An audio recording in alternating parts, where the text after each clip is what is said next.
Hello, good afternoon, everyone.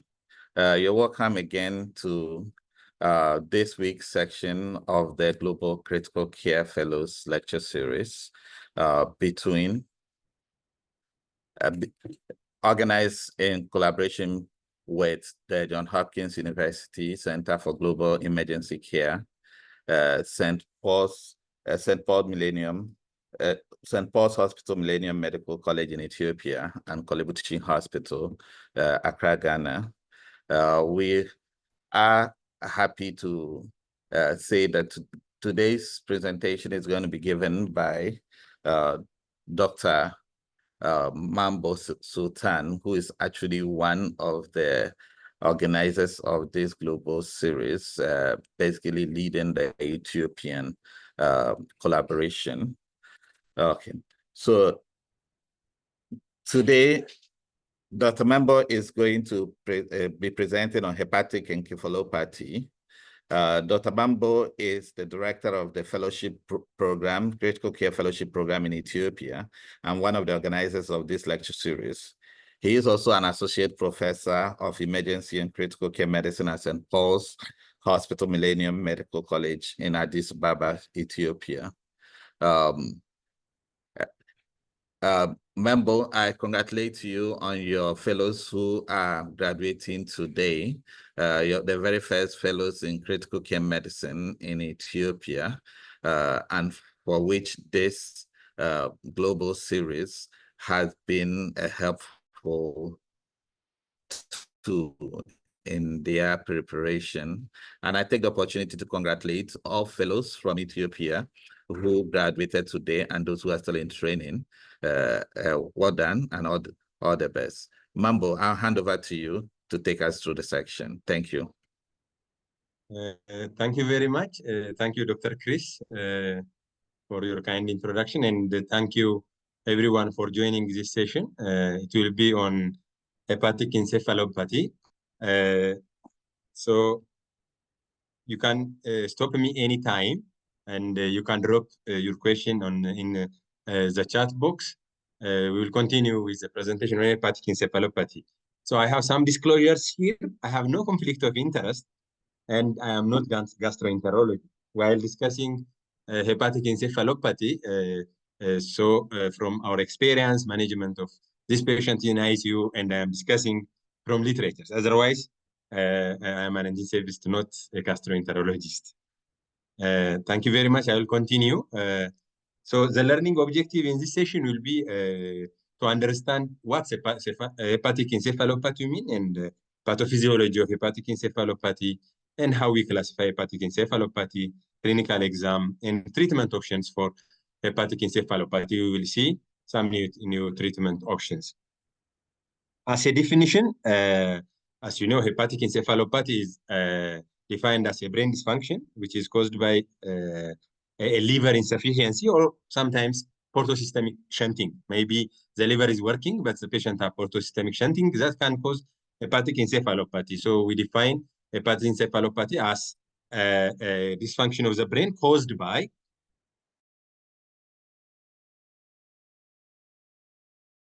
it ranges from like an asymptomatic subclinical manifestation to a patient may develop in coma. Patient may go in coma. Can you hear me, Dr. Chris? Yes, we can hear you. Yes. There was a tiny break, but we can hear you now. Yeah. Okay, so we'll continue. So the manifestation, I was saying it will range from non-clinical or subclinical, which is the largest part, and those patients who are coming to ICU are in coma. Those CLD patients can come to ICU for different reasons. They may have structural hepatic encephalopathy, and they can range from to coma. So the problem here in hepatic encephalopathy, the term is hepatic encephalopathy, but it is not affecting only the brain, and the reason is also not the liver. So it is wide, and we will discuss the pathophysiology later.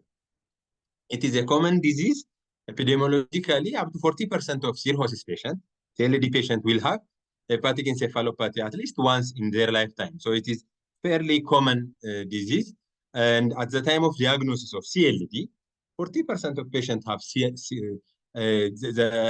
those patients who have cirrhosis during the time of diagnosis, 40% of them have hepatic encephalopathy. So it's common. So those patients who have TIPS also, 50% of them will have hepatic encephalopathy. And the recurrence rate of is higher. Around 40% of patients can develop recurrence. Not all patients will go into coma. There is a term called minimum hepatic encephalopathy, where the large percentage of patients can have the minimum hepatic encephalopathy. Up to 80% of cirrhosis patients will have a minimum hepatic encephalopathy. So different reasons for admission to ICU, but the patients can have minimum hepatic encephalopathy, and that should also be addressed. The overt hepatic encephalopathy can be a manifestation for 50% of those minimal hepatic encephalopathy. So we have to prevent and treat those minimum hepatic encephalopathy also to prevent the overt or the stage 3 or 4 hepatic encephalopathy. So the pathophysiology for hepatic encephalopathy is not fully understood. There are theories to tell what is the pathophysiology of hepatic encephalopathy, but it's not fully understood. And it is not only the brain and the liver which are interacting. The affected organ is not only the liver. Of course, we are mainly concerned about the mental status of the patient, but lots of the patient organ will be affected. We will come to that. And it's not only the liver which is responsible for these manifestations. So we will see those theories also. So there is a theory like ammonia theory and the systemic inflammatory response syndrome theory, and there is manganese theory, genetic, and oxidative stress. So we will see which is the most accepted theory is ammonia theory. So we will see what is ammonia and how ammonia is metabolized. So you see, ammonia is mainly incriminated as a cause for hepatic encephalopathy. So the common substance or the accepted theory is ammonia theory. So to see ammonia metabolism, as you know, ammonia is a product from metabolism of amino acids. So those amino acids will have ammonia in their compound. So that ammonia is toxic to the body. So as you know, amino acids are not stored in a body like fat or like carbohydrates. They are not stored. Amino acids, if either they have to be used, and after use or not used amino acids, should be metabolized. And ammonia is the end product of amino acid metabolism. So this ammonia should be, it's a toxic substance, and it should be metabolized by the liver to urea, so that it can be excreted by the kidney. So we will see the ammonia cycle also, and the liver metabolize ammonia and convert it to urea, then the kidney will excrete it as urea. So ammonia is metabolized and converted to urea. It uses carbon dioxide and also other enzymes like aspartate. So this metabolism has like ammonia from all over the body should be transported to the liver for detoxification. So it's toxin. So during transport, two methods being used for ammonia transportation. That may not be very important, but alanine cycle and glutamine synthesis are the most important method to transfer to the liver. So alanine cycle is mainly occurring in the muscles. So muscle is also very important for urea metabolism, for ammonia metabolism. So if someone has low muscle, so it cannot metabolize ammonia and transfer with like converting to glutamate and aniline. Aniline will be transferred to the liver, then converted to glutamate, so that it can be ammonia will be extracted and metabolized. So glutamate will go back as a pyruvate to glucose, and this glucose being used in a muscle. So most importantly here, muscle plays a very important role in ammonia metabolism, because muscle converts ammonia into glutamate. And so muscle, the problem in a muscle and muscle wastage also can cause this high ammonia and hepatic encephalopathy too. So the glutamine synthesis can occur in most parts of the body. One of the organ which causes ammonia metabolism is the brain. So the brain astrocytes metabolize ammonia mainly from glutamate. They metabolize glutamine. As you know, glutamine is a neurotransmitter and mainly used in synapse. So glutamine accumulation was found in hepatic encephalopathy patients. So this glutamine accumulation causes astrocyte or brain swelling, brain edema. That can be a cause for low mental status change for a patient with hepatic encephalopathy, and high level of ammonia and ammonia in fulminant hepatic failure patients found to have high glutamate. Even in hepatic encephalopathy patients, when we do lumbar puncture and send it to laboratory, we can find high glutamate level, which causing this glutamine causes the agitation, decreased level of consciousness, confusion, and seizure. So this ammonia theory is mainly the accepted theory as a cause of for hepatic encephalopathy. So there are findings which are in favor of ammonia theory, like patient having GI bleeding, which increases the ammonia production, will lead to the patient to hepatic encephalopathy. That also support ammonia is incriminated for the cause for hepatic encephalopathy. And hepatic encephalopathy patients, if you send laboratory for ammonia, you will have high ammonia level. And if you do SAF test also, you will get glutamate and in brain, which is metabolized for ammonia. So this all supports ammonia is the most important substance for hepatic encephalopathy. But ammonia will not explain every presentation and the manifestation for hepatic encephalopathy. Like if you ingest ammonia, it doesn't cause hepatic encephalopathy unless the patient has liver illness, bacteria, genetics. We will come to that. Just ammonia by itself cannot cause hepatic encephalopathy. So that means it's not only ammonia which causes hepatic encephalopathy. And the other most important thing is ammonia level doesn't fully explain hepatic encephalopathy. Patients with normal ammonia level or elevated ammonia level can have hepatic encephalopathy, but that doesn't mean high ammonia level is equivalent to a severe form of hepatic encephalopathy.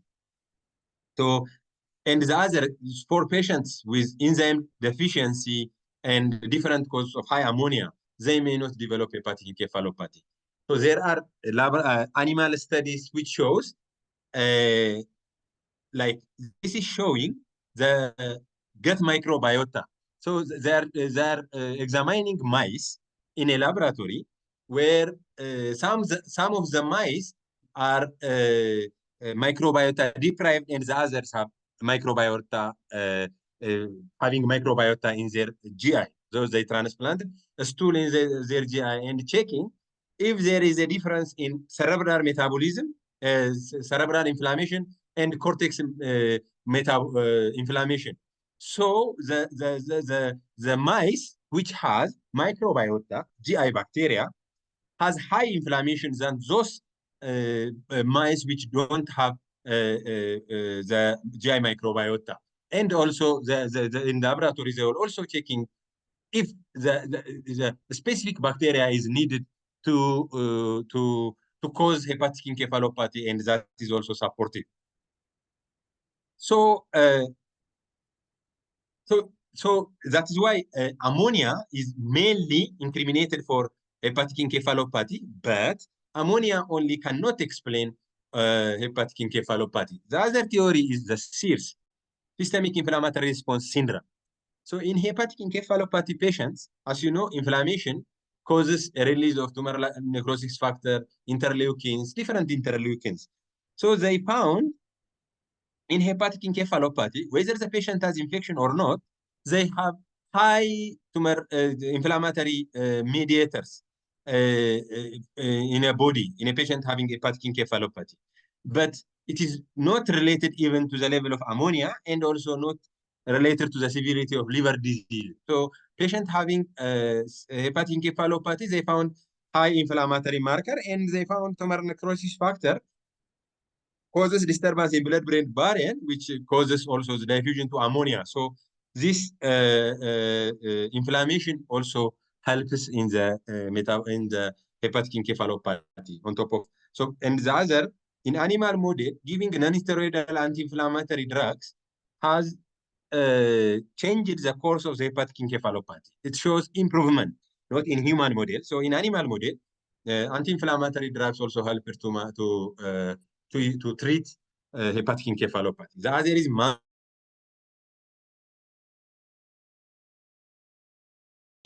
in basal ganglia for a patient in hepatic encephalopathy. So it is high manganese, which is maybe causing Parkinson's type symptom. So genetic contribution is also considered, because not all patients with hepatic encephalopathy, which is minimal, develop overt hepatic encephalopathy despite the high ammonia level. So that means patient with some genetic predisposition can be, especially polymorphism in protein activity, can cause the presentation of hepatic encephalopathy. The other theory is oxidative stress. That means hepatic encephalopathy patients will have high this free radicals, mainly ammonia related free radical and oxidative species like hydrogen peroxide and ammonia free radicals. So those free radicals may be affecting the brain, which causes hepatic encephalopathy. Overall, in the pathogenesis, mainly it is incriminated to ammonia production, whether oxidative stress because of ammonia, genetically predisposition because of ammonia, or inflammation. It is mainly the ammonia, which is clinically, hepatic encephalopathy is a diagnosis of exclusion.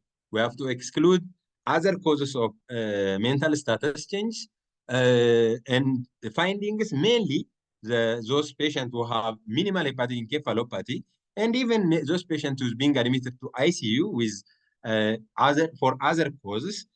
The main complaint is sleep disturbance. They will have a sleep disturbance and weakness, global motor weakness, and hyperventilation. As you know, the hepatic encephalopathy patients, mostly they have alkalosis, not acidosis. They will have hyperventilation. And you remember the fetus hepaticus, that the smell, which is caused by dimethyl sulfide. So there is a different smell for hepatic encephalopathy patients. Some patients which have persistent hepatic encephalopathy will have Parkinson's symptom, like the movement problem and spastic paralysis, and they will have rigidity, dementia. So motor symptoms can be a manifestation for hepatic encephalopathy. You remember they will have asterixis, that is a flapping tremor, which is a physical examination for where you tell your patient to extend his hand, and doing the extension of his hand. So you will see the flapping tremor, but flapping tremor is not only the manifestation of hepatic encephalopathy. You can get it in carbon dioxide intoxication, like COPD patients, and patient having uremia, like in renal failure patient, and different causes can cause hepatic encephalopathy. So in advanced cases and coma, you may not do hepatic, the flapping tremor. So mainly, it is caused by the imbalance between the agonist and antagonist muscle due to disturbance in the motor center of the brain. The classification depends on, like, it has 4 components.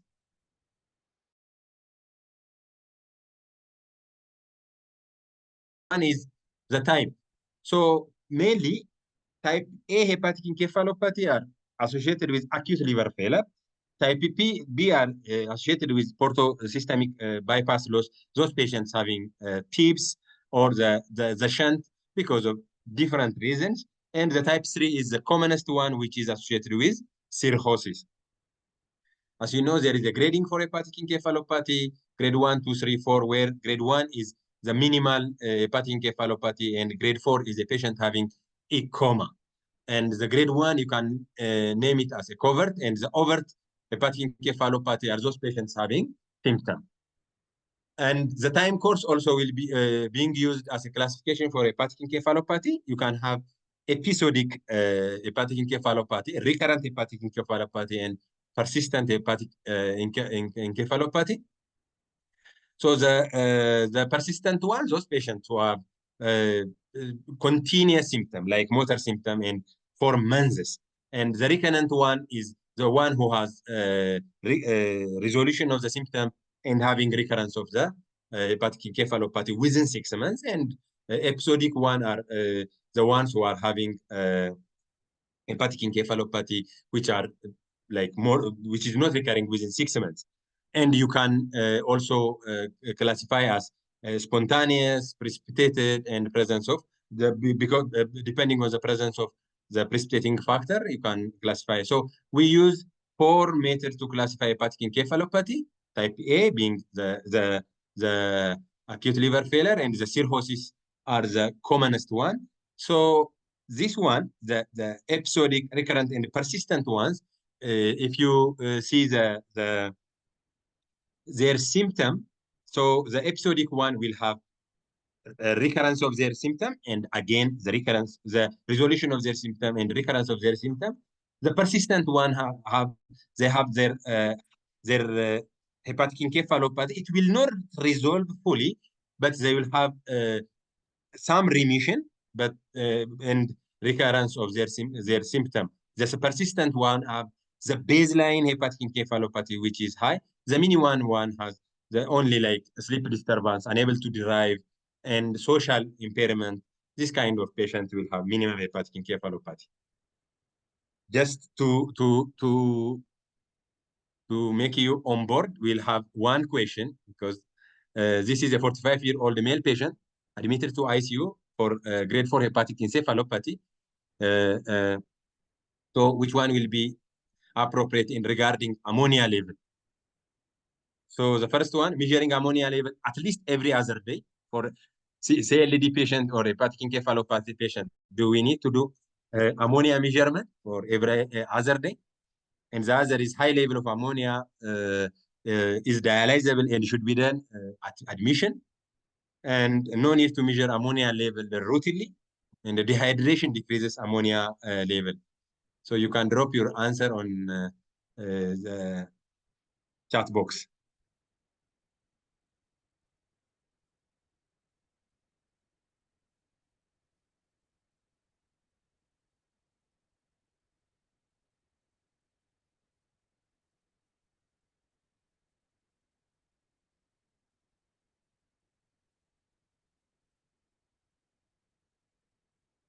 Hello, can you hear me? Hello? Yes, we can hear you. Yes, I will continue. I will continue just to make everyone on board. So measuring ammonia level and being dialyzed or not, and effect of dehydration on ammonia level. So dehydration will increase ammonia level. And being dialysis and measuring ammonia level, we will come on our discussion.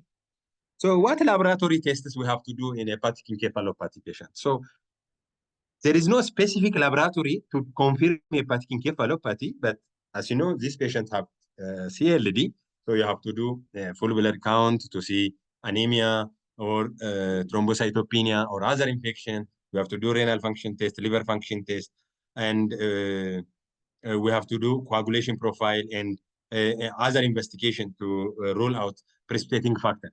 Now, let us come to ammonia level. Do we need to measure ammonia level? In some centers, they have a capacity to measure ammonia level, and you will get elevated ammonia level.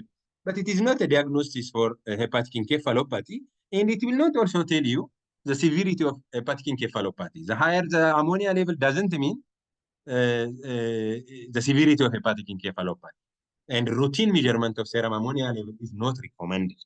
So, but you can measure ammonia.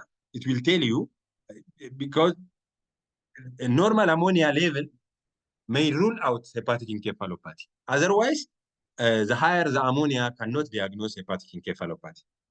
The other diagnosis we can do is lumbar puncture. So you can do investigation like brain CT scan to rule out other causes. But lumbar puncture can be done to exclude meningitis, encephalitis, and subarachnoid hemorrhage or other causes of hepatic encephalopathy. But it's not very important to diagnose hepatic encephalopathy. But it shows, CSF shows higher glutamine and aromatic amino acids. So we can measure glutamine from LP, but it's not important always. And the other thing, the CLD patient or hepatic encephalopathy patient may have coagulopathy, bleeding tendency, and may have also raised ICP, which may lead to herniation. So we have to be cautious when doing LP. So regarding the management of hepatic encephalopathy, the most important part in the management is exclusion of other causes for encephalopathy. So we have to identification and treatment of precipitating factor. It's not participating, it's precipitating factor. And we have to exclude other causes of encephalopathy. And we have to initiate empiric therapy whenever we suspect hepatic encephalopathy. So most patients with hepatic encephalopathy, symptom will resolve with only treatment, with empiric treatment and underlying the precipitating factor management. So they will resolve within 72 hours. So empiric treatment is important. So empiric treatment within 3 days, they have to improve. If not improve, it can be other causes. So we have to do brain imaging. We may have a wrong diagnosis and or untreated precipitating factor like sepsis, or patient may have concomitant other causes of encephalopathy. So we have to rule out other causes like hypoglycemia, alcohol, drugs, electrolyte disturbance, psychiatric disorders, dementia, brain lesion. So this all should be ruled out as a cause for encephalopathy, not hepatic. So the other is identifying and treatment of the precipitating factor. So as you see, 90% of hepatic encephalopathy patients can be treated by treating just the precipitating factor. So if the precipitating factor is infection,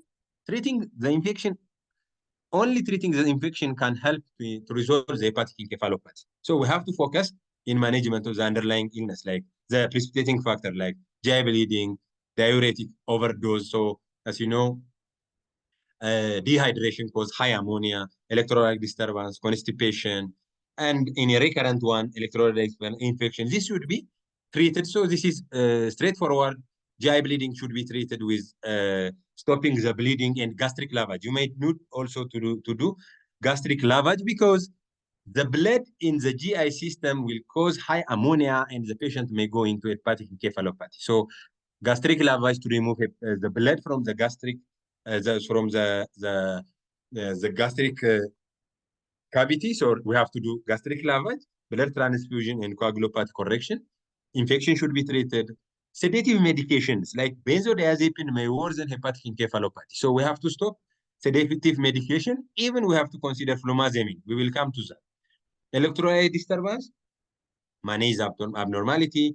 A patient having constipation will have longer stay of the GI content in the GI mucosa, which leads to conversion of NH4 to NH3, which is being absorbed. So constipation is bad for hepatic encephalopathy. We have to minimize constipation, and we have to do laxative and emesis. We'll come to that. Renal failure should be treated. After treatment of the underlying precipitating factor, nutritional support is also very important. As you know, previously, as part of the management of hepatic encephalopathy, like limiting a patient from amino acids or protein diet was a part of the management of hepatic encephalopathy. Currently, like deprivation of the protein from a patient diet will worsen hepatic encephalopathy because they are saying, as you remember, the muscle by itself helps in ammonia cycle. You remember the alanine cycle. So in conversion of ammonia. So those patients who are deprived of protein will develop cachexia, muscle loss, which worsens the ammonia. So we have to give protein for patients in hepatic encephalopathy. Even they recommend branched chain amino acid. Patients will cirrhosis need to be fed protein and calorie.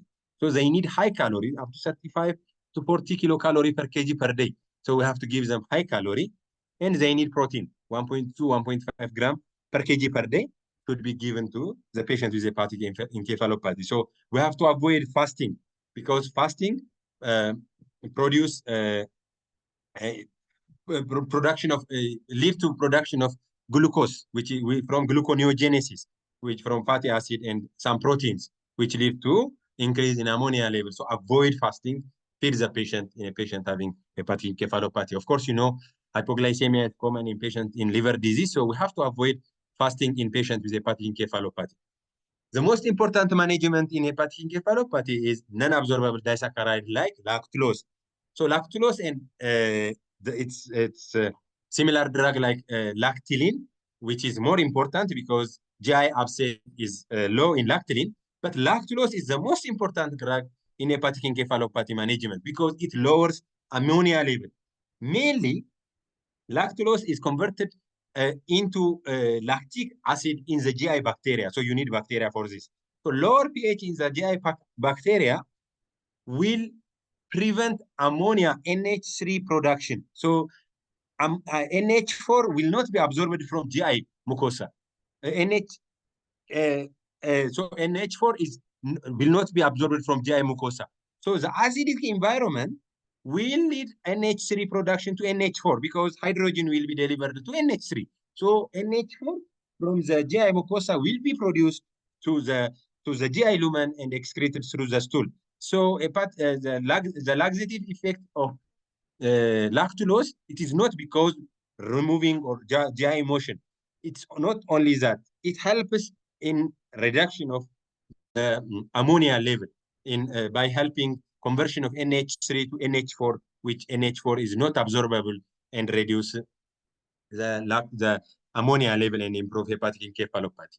So the dose is 15 to 30 ml, 2 to 3 times per day, and we have to target 2 to 3 soft stools per day.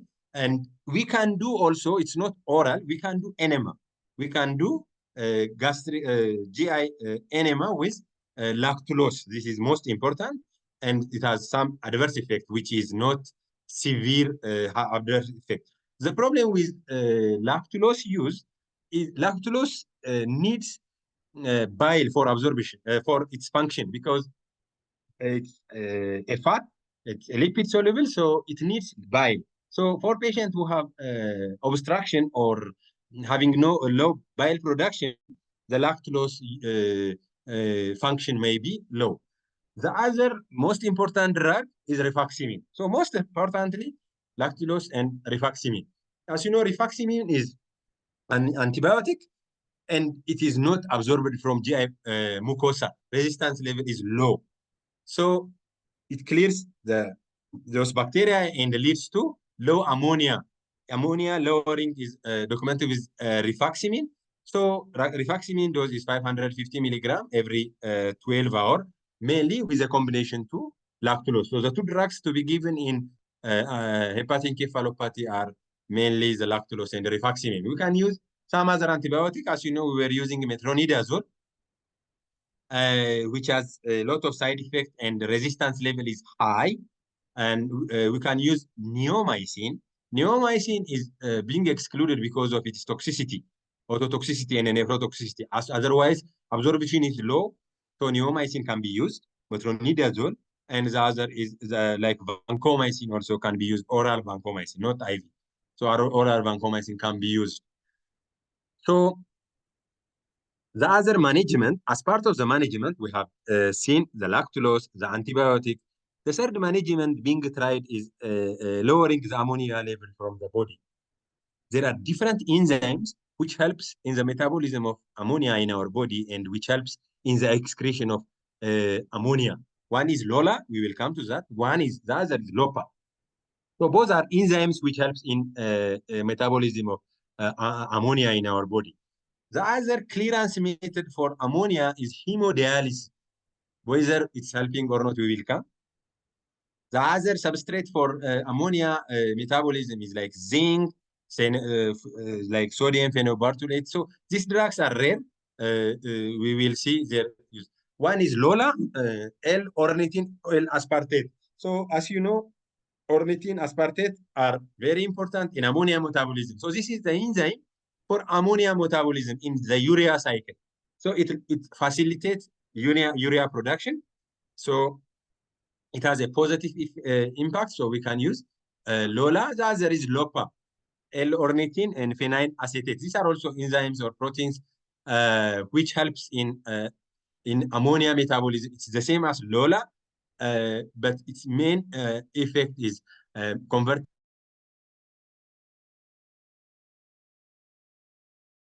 The other thing what we have is dialysis. Ammonia is dialysable drug. Yes, dialysable chemical in our body. So ammonia is dialysable. So thinking dialysis for ammonia is very important. It is a treatment option where you have extremely high level of ammonia, like more than 1,000. But the outcome is limited. The outcome study for critically ill patient for ammonia, theoretically it helps.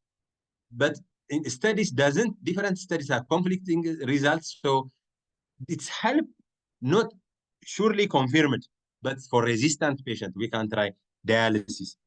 And no firm guideline and evidence to use dialysis for ammonia, but giving albumin and dialyzing refractory hepatic encephalopathy can make improvement of the hepatic encephalopathy. So during dialysis, we have to use high flow rate, and high flow blood flow should be high, and the dialysis flow also high, and larger dialysis surface area and longer treatment duration also should be used.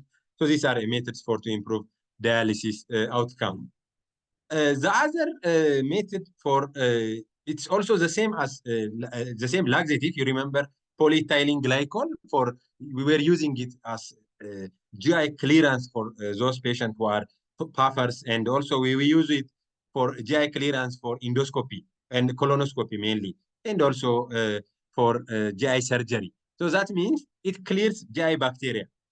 But it is less effective in lowering ammonia because it will not cause acidic environment in the GI mucosa. So the improvement is less, but still you can use polyethylene glycol. You can use zinc.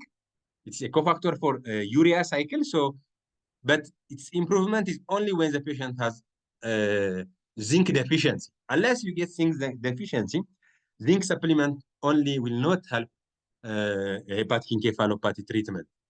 People also were trying probiotics. The improvement is less, but if the patient has GI disturbance of the GI microbiota, we can try probiotic. People also trying embolization. If you have, as you know, the portal hypertension causes portosystemic shunting, especially sprenoral shunt, which increases the ammonia translocation and causing hepatic encephalopathy. So embolization of the shunt veins may help in reducing hepatic encephalopathy for those patients who have persistent hepatic encephalopathy. Patient may come with TIBS, which is portosystemic shunt. So these patients, we will treat them the same as those patients who have no TIBS. So the treatment is the same. We can't prevent hepatic encephalopathy for patients with TIBS. Liver transplant is the definitive management for hepatic encephalopathy. It resolves both hepatic dysfunction and portal hypertension. For a patient having CLD and indication for hepatic liver transplant, it resolves completely the portal hypertension and hepatic dysfunction. So liver transplant is very important management for hepatic encephalopathy, but it is not easy in developing nation. So the main indication is recurrent and treatment-resistant cases. So if we have recurrent hepatic encephalopathy, we have to counsel and offer them for liver transplant. people tried flumazenine. Flumazenine, as you know, it is an antidote for diazepam overdose. It's showing some improvement for patients with hepatic encephalopathy, transient improvement, but no mortality benefit, no survival benefit. But you can use flumazenine if you have a doubt for benzodiazepine overdose. So if you think the patient has benzodiazepine overdose, right away we have to give flumazenine. So this is a summary for a treatment of hepatic encephalopathy. So we have to treat precipitating factor, we can do enema, support nutrition, and through the medical therapy, we have to use non-absorbable disaccharide like lactulose. We can use also polyethylene glycol or an antibiotic, mainly rifaximin. We can use another antibiotic. And ammonia lowering agents, mainly we have seen the Lola and part of the partly dialysis. We can use zinc and probiotic as a treatment option for empiric management for hepatic encephalopathy. Most of these are experimental. Sorry. So most of the treatments we have seen are experimental, but this one's antibiotic and lactulose is the main treatment for hepatic encephalopathy for us. Thank you very much. I think I am on time. You can raise your question. This is my contact. I think here there are also experts, intensivists in this seminar. We will try to discuss. Thank you very much. Back to you, Desale. You can raise your question.